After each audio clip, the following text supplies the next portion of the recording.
Hello kids! Today we will learn the months of the year.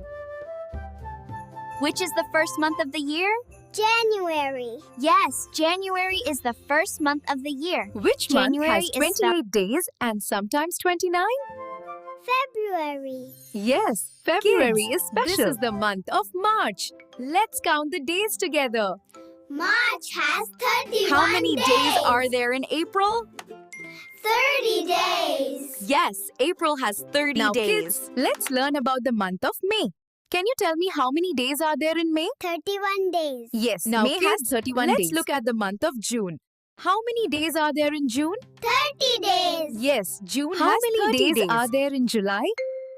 31 days. Yes, July has 31 days. How many days are there in July? 31 days. Now let's see the month of August. How many days are there in August? 31 days. Yes. Now kids, let's see the month of September. How many days are there in September? 30 days.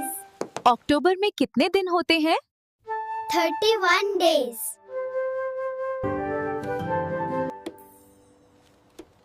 How many days are there in November? 30 days. Children, this is December. December is the last month of the year. tell me how many days Thank are you in December? students. मिलते हैं next class में. Bye-bye. Bye, teacher.